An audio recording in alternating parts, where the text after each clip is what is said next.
く、もう何度目。さ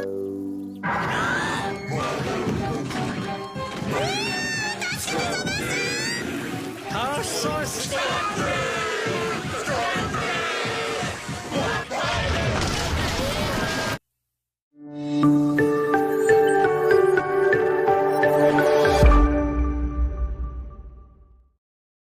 Hai semuanya, kembali lagi bersama Hirka Harika. Kali ini, Mimin bakal bawain alur cerita Doraemon yang berjudul Nobita Bertemu Anomali Brain Rot. Dan gak usah berlama-lama lagi, yuk langsung saja pergi ke ceritanya. Hari itu seperti biasa, Nobita sedang dihukum berdiri di depan kelas karena tidak mengerjakan PR. Sepulang sekolah, ia mengeluh pada Doraemon bahwa hidupnya membosankan dan ingin merasakan sesuatu yang luar biasa. Doraemon pun mengeluarkan alat baru bernama lensa dimensi otak, sebuah alat yang bisa membuka celah antara dimensi pikiran dan kenyataan. Awalnya, Nobita hanya iseng mencobanya di kamarnya. Namun, alat itu tiba-tiba memunculkan anomali aneh, berupa kabut ungu yang berputar seperti pusaran. Dari pusaran itu, muncullah sosok misterius, makhluk hitam kelam tanpa wajah, namun seluruh tubuhnya dipenuhi fragmen-fragmen ingatan yang berputar-putar.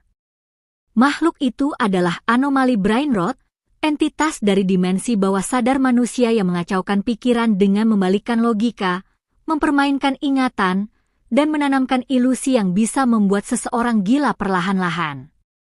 Sejak saat itu, Nobita mulai mengalami hal-hal aneh.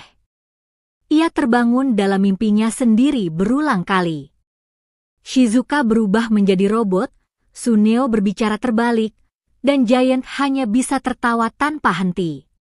Dunia sekitar seperti glitch, layaknya video game rusak.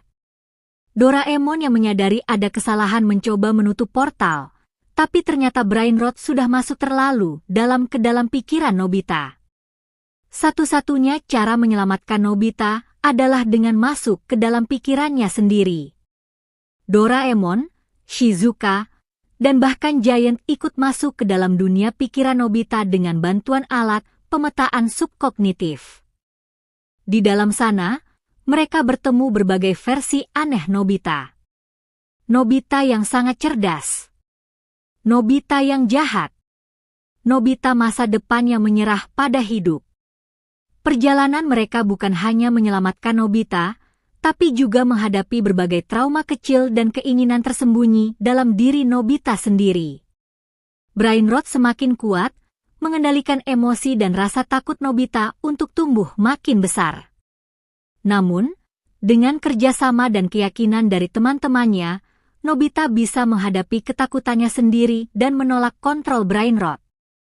Mereka akhirnya berhasil mengusir entitas itu keluar dari pikirannya. Di akhir cerita, Doraemon menyimpan alat itu di tempat paling tersembunyi di laci dimensinya dan berkata, "Jangan pernah main-main dengan pikiran sendiri, karena kadang musuh terbesar kita justru berasal dari sana." Nobita duduk termenung di bangku taman sekolah. Wajahnya lesu. Ia baru saja diberitahu oleh gurunya bahwa ia harus menjadi bagian dari tim estafet kelas. Sayangnya, berlari bukanlah keahliannya. Bahkan saat jalan santai pun ia kadang tersandung. "Kenapa harus aku?" keluhnya. "Aku akan mempermalukan timku." Tiba-tiba, suara yang familiar terdengar dari belakang semak. "Kalau kamu terus mengeluh, kamu memang tidak akan pernah menang." Doraemon muncul dengan wajah tenang sambil menggigit dorayaki. "Aku tahu kamu akan datang," kata Nobita sambil berdiri. "Tolong bantu aku kali ini, Doraemon. Aku tidak bisa mengecewakan timku lagi." Doraemon berpikir sejenak, lalu mengeluarkan sebuah benda dari kantong ajaibnya. Itu adalah sepasang sarung tangan berwarna cerah dengan pola bintang dan pita kecil di sisi jari-jarinya. "Apa itu?" tanya Nobita. Bingung. "Ini, sarung tangan cheerleaders pembawa kemenangan." Sarung tangan ini mengandung semangat ratusan cheerleader profesional dari masa depan. Siapapun yang memakainya akan langsung merasakan semangat, kepercayaan diri, dan kekompakan tim yang luar biasa. Dan yang paling penting, mereka bisa menyemangati siapapun, termasuk diri sendiri. Nobita menyeringai lebar. Aku bisa menang dengan ini, tanyanya. Bukan kamu yang menang karena sarung tangan ini, jawab Doraemon. Tapi karena kamu percaya kamu bisa melakukannya. Keesokan harinya, hari pertandingan pun tiba. Kelas Nobita bersiap di lapangan. Semua murid mengenakan kaos olahraga. Peluit guru terdengar nyaring. Nobita, dengan sarung tangan cerahnya tersembunyi di balik jaket, berdiri gugup di garis start. Begitu lomba dimulai, Nobita segera merasakan efek sarung tangan. Setiap langkah kakinya terasa ringan. Suara riuh dari sarung tangan, yang secara ajaib memekikan kata-kata penyemangat seperti, "Ayo, kamu bisa," dan "lari seperti angin," menggema di telinganya. Anehnya, suara itu hanya bisa ia dengar sendiri. Dan entah bagaimana, setiap kali ia mendengar teriakan itu, tubuhnya merespons lebih cepat. Penonton bersorak.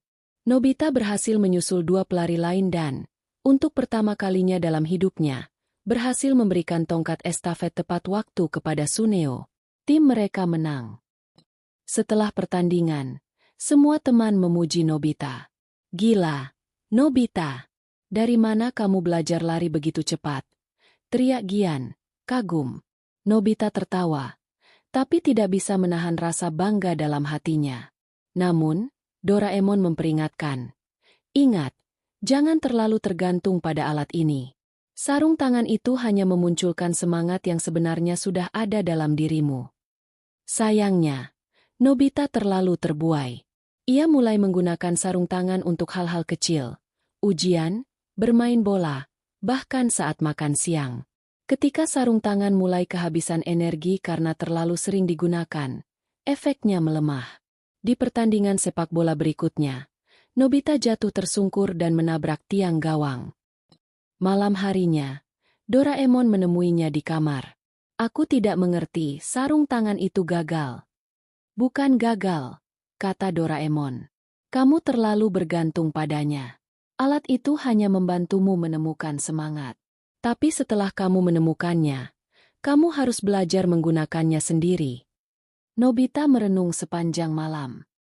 Seminggu kemudian, di pertandingan final bola voli antar kelas, Nobita memutuskan untuk tidak menggunakan sarung tangan. Ia berdiri di lapangan dengan tangan kosong, penuh keraguan namun juga penuh tekad. Saat bola datang ke arahnya, Itu dia tadi alur cerita Doraemon berjudul Nobita bertemu anomali brain rot. Serem tapi seru ya? Gimana menurut kalian? Apa Nobita akan benar-benar berubah setelah pengalaman itu? Sampai jumpa di alur cerita berikutnya bersama Hirka Harika. Bye-bye tanda melambaikan tangan.